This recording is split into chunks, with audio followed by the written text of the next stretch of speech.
প্রিয় উপস্থিতি, দ্বীনি শিক্ষার মাধ্যমে পারিবারিক ও আত্মীয়তার সম্পর্ক মজবুত করার একটা শ্রেষ্ঠতম উপায়। রাসূল সাল্লাল্লাহু আলাইহি ওয়াসাল্লাম বলেছেন, ধর্মীয় শিক্ষা পারিবারিক সম্পর্ক সুদৃঢ় করে এবং মজবুত করে।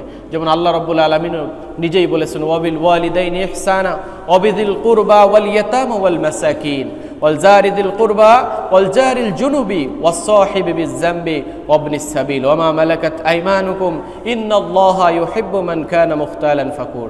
মাতা পিতা, আত্মীয় স্বজন, এতিম, অভাবগ্রস্ত, নিকট প্রতিবেশী, দূর প্রতিবেশী, সাথী, মুসাফির এবং তোমাদের আয়ত্তাধীন দাস দাসীদের সঙ্গে তোমরা অবশ্যই সৎ ব্যবহার করো। নিশ্চয়ই আল্লাহ ওই লোকদেরকে ভালোবাসেন না।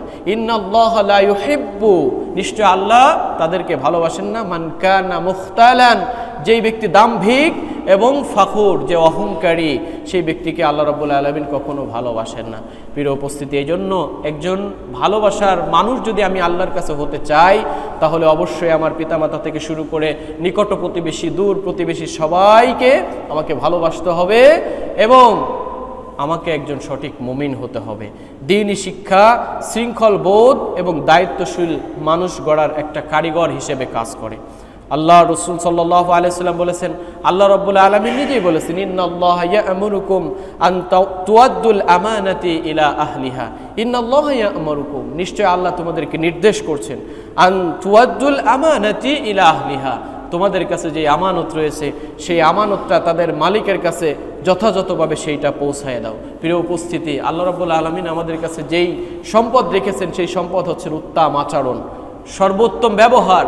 আমার প্রতিবেশী আমার থেকে সর্বোত্তম ব্যবহার, সর্বোত্তম আচরণ, সব থেকে ভালো কর্মকাণ্ডের অধিকার রাখে এবং আমার থেকে সেইগুলো পাওয়ার যোগ্যতা রাখে।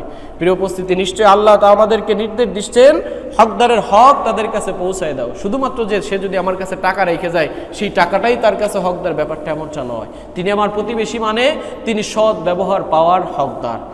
আলা কুল্লুকুম রাঈন ওয়া কুল্লুকুম মাসউলুন আন রাইয়াতিহি। আল্লাহ রাসূল সাল্লাল্লাহু আলাইহি ওয়াসাল্লাম চমৎকার একটা হাদিসের মাধ্যমে প্রত্যেকটা মুমিনকে বেড়ি পরিয়ে দিয়েছেন। আলা কুল্লুকুম রাঈন, নিশ্চয়ই তোমরা প্রত্যেকে একজন দায়িত্বশীল, নিশ্চয়ই তোমরা প্রত্যেকে একজন অভিভাবক।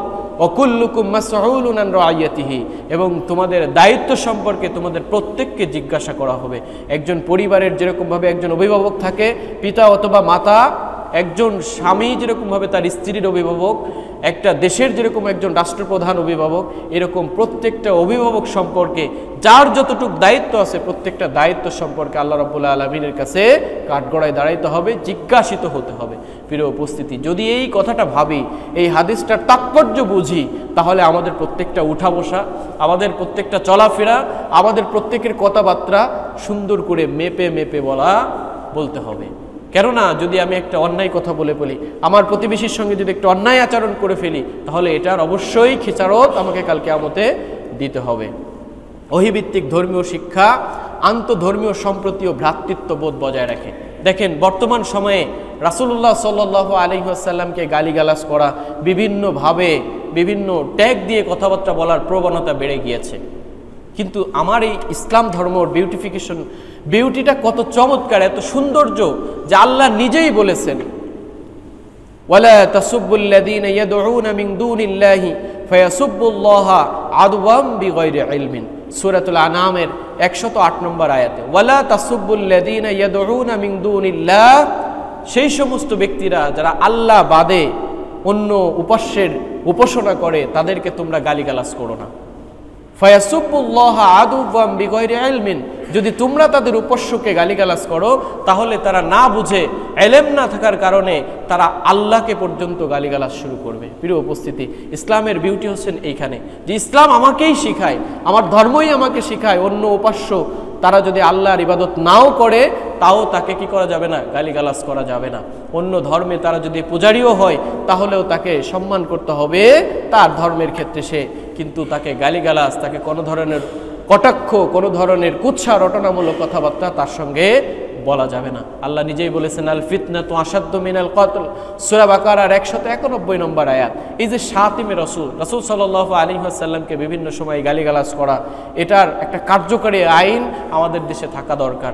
একজন ব্যক্তির যদি এই স্বাধীনতা থাকে যে আমার বাক স্বাধীনতা আছে, আমি যাকে তাকে যা ইচ্ছা তাই বলবো, তাহলে প্রত্যেকটা মানুষেরও তো এই বাকস্বাধীনতা থাকা দরকার যে আমার হাতেরও একটা বাকস্বাধীনতা আছে। তুমি যদি আমার রাসূলকে অন্যায়ভাবে আঘাত করো, গালাগালি করো, কটু কথা বলো, তাহলে আমার ওই হাতের স্বাধীনতা হচ্ছেন তোমাকে হত্যা করা, তোমাকে মেরে ফেলা। তাহলে এই যে উল্টা পাল্টা বাক স্বাধীনতা, এই বাক স্বাধীনতার রোধ করা দরকার, এটার গলা চেপে ধরা দরকার। যদি এটা না হয় তাহলে এই সামাজিক যে সুশৃঙ্খলা, সামাজিক যে মূল্যবোধ, নৈতিকতা, এটা দিন দিন ডিক্রেজ হবে। প্রিয় উপস্থিতি, যেহেতু আমাদের ধর্মই শিখায় যে অন্য ধর্মের কাউকে গালিগালাজ করা যাবে না, তো এটাই একটা শ্রেষ্ঠতম ধর্ম। প্রিয় উপস্থিতি, আল্লাহ নিজেই বলেছেন লা ইকরাহা ফিদ্দীন, দিনের ভিতর কোনো বাধ্যবাধকতা নেই। ইসলামে কাউকে জোর করে ঢোকাই নিয়ে আসবা, ইসলাম এটা শেখায় না। সে চাইলেই ইসলামে যদি তার ভালো লাগে, দেখে শুনে পড়াশোনা করার পরে ইসলাম কবুল করবে, অবশ্যই করতে পারে, কিন্তু তাকে তুমি জোর করে ইসলামে ঢোকাবা, এইটা ইসলাম শিক্ষা দেয় না। প্রিয় উপস্থিতি, সন্ত্রাস ও বিশৃঙ্খলা প্রতিরোধে ধর্মীয় শিক্ষার, ওহীর শিক্ষার ভূমিকা অনেক বেশি রয়েছে। আজকে সন্ত্রাস দমনের জন্য বিভিন্ন মেকানিজম, বিভিন্ন সিস্টেম চালু করা হয়েছে, কিন্তু ধর্মীয় শিক্ষার প্রতি যদি গুরুত্ব দেওয়া হতো, আল্লাহর এই ওহীর শিক্ষার প্রতি যদি গুরুত্ব দেওয়া হতো, তাহলে এত মেকানিজমের পরেও যে ব্যর্থ হচ্ছে, সেই ব্যর্থতার থেকে অবশ্যই সফলতার দিকে অবশ্যই ধাপটা আগায় যেত। আল্লাহ রাব্বুল আলামিন কোরআনুল কারীমের ভিতরে বলেছেন ওয়ালা তুফসিদু ফিল আরদি বাদা ইসলাহিহা যালিকুম খায়রুল লাকুম ইন কুনতুম মুমিন। সূরাতুল আরাফের 85 নম্বর আয়াতের ভিতরে আল্লাহ বলতেছেন ওয়ালা তুফসিদু ফিল আরদি ইসলাহিহা, আর দুনিয়ায় শান্তি শৃঙ্খলা স্থাপনের পরেও তোমরা ঝগড়া ফাসাদ ও বিপর্যয় ঘটাবে না। যালিকুম খায়রুল লাকুম, তোমরা বাস্তবিক পক্ষে ঈমানদার হলে এই পথ হলো তোমাদের জন্য কল্যাণকর। অর্থাৎ ইসলাহের পরে তোমরা পিছনের দিকে ফিরে যাবে না, আর এটাই হচ্ছেন তোমাদের জন্য কল্যাণকর। প্রিয় উপস্থিতি, এই জন্য আমরা সবসময় চেষ্টা করব অন্যকে কোনো ধরনের আঘাত করে কথা না বলা, এবং ইসলাম যেহেতু এটা শিখাইছে, আমরা ইসলাম প্র্যাকটিস করি, ইসলামের পরে চলাফেরা করি, সুতরাং ইসলাম যেটা শিখাইছে সেটা আমরা ধরে রাখার চেষ্টা করব। দুর্নীতি মুক্ত টেকসই অর্থনীতি গঠনে, এই যে দুনিয়াবি অর্থনীতি গঠনের ক্ষেত্রে নৈতিক শিক্ষা এবং ধর্মীয় শিক্ষা অনেক বেশি গুরুত্ব রাখে। যাকাত পদ্ধতি যদি একটা সিস্টেম যদি আমাদের এই সমাজে, আমাদের রাষ্ট্রে চালু হয়ে যেত এবং সঠিকভাবে সকলের ক্ষেত্রে জাকাতের টাকাটা যদি গ্রহণ করে যারা জাকাত প্রাপ্ত তাদের মাঝে বন্টন করে দেওয়া যেত, তো 1-2 বছর জাকাতের টাকা নেওয়ার লোক থাকতো। 3-4 বছর পরে আর পরবর্তীতে জাকাতের টাকা যে কাকে দিব, এই ধরনের লোক খুঁজে পাওয়া যেত না। আল্লাহ রাব্বুল আলামিন বলেছেন আল্লাযীনা ইম্মাক্কান্নাহুম ফিল আরদ আকামুস সালাত ওয়া আতাউয যাকাত ওয়া আমারু বিল মা'রুফ ওয়া নাহাউ আনিল মুনকার ওয়ালিল্লাহিল আকিবাতুল উমুর। আল্লাহ রাব্বুল আলামিন বলছেন, আমি যাদেরকে রাষ্ট্র ক্ষমতা দান করেছি তারা নামাজ প্রতিষ্ঠা করবে, জাকাত দেবে, সৎ কাজের আদেশ করবে এবং অসৎ কাজ থেকে বিরত থাকবে। প্রিয় উপস্থিতি, সুতরাং যারা নৈতিকতায় ডেভেলপ হবে, ধর্মীয় শিক্ষার যেই নৈতিকতা রয়েছে সেটার উপর ডেভেলপ হয়ে যদি তারা সরকার গঠন করতে পারে, তাহলে তাদের প্রধান কাজ হবে রাষ্ট্র ক্ষমতা দান করার পরে তাদের জাকাত ব্যবস্থাপনা কার্যকর করবে, সৎ কাজের আদেশ করবে, অসৎ কাজের থেকে নিষেধ করবে এবং নামাজ প্রতিষ্ঠা করবে। আল্লাহ রাব্বুল আলামিন বলেছেন আকিমুস সালাত ওয়া আতুজ যাকাত ওয়ারকাউ মা'র রাকিন, তোমরা নামাজ প্রতিষ্ঠা করো, জাকাত দাও এবং রুকুকারীদের সঙ্গে রুকু করো। ইন্নামাস সাদাকাতু লিল ফুকারাই ওয়াল মাসাকিন ওয়াল আমিলিনা আলাইহা ওয়াল মুআল্লাফাতি কুলুবুহুম। জাকাত ব্যবস্থাটা কত চমৎকার, যে নিজের টাকা যিনি জাকাত প্রাপ্ত তার পকেটে যায় ঢুকাই দেয় আসা। হ্যাঁ, আমাদের দেশে যেই কালচার, এরকম কালচার নয় যে সবাই জাকাতের শাড়ি নেওয়ার জন্য হাজার হাজার মানুষ উপস্থিত হয়, পদতলিত হয়ে অনেকে মারা যায়। যেটা নিউজ হয় যে অমুকের জাকাত এত পরিমাণ দিয়েছে যে জাকাতের টাকা আনতে যায়, জাকাতের শাড়ি আনতে যায় মানুষ পদতলিত হয়ে মারা গেছে। এটা জাকাত দেওয়া না, এটা হচ্ছে হাইপ তোলা, মিডিয়ায় দেখানো। এইটার মাধ্যমে জাকাত আসলে সঠিক আদায় হওয়ার কথা না। জাকাত যিনি পাবেন তাকে সসম্মানে তার কাছে জাকাতের টাকাটা পৌঁছায় দেওয়া, এটাই হচ্ছেন ইসলামের শিক্ষা। প্রিয় উপস্থিতি, সুতরাং ইসলামিক শিক্ষা এবং নৈতিকতা এবং সুশৃঙ্খল একটা জাতি রাষ্ট্র গঠন করতে হলে দ্বীনি শিক্ষার গুরুত্ব এবং অপরিহার্য, অনস্বীকার্য।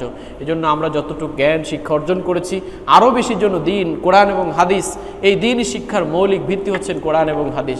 সেই দিকে যেন আগাইতে পারি, কোরআন হাদিসের শিক্ষা বেশি বেশি অর্জন করতে পারি। আল্লাহ আমাদের সেই তৌফিক দান করুক। সকলে বলি আমিন।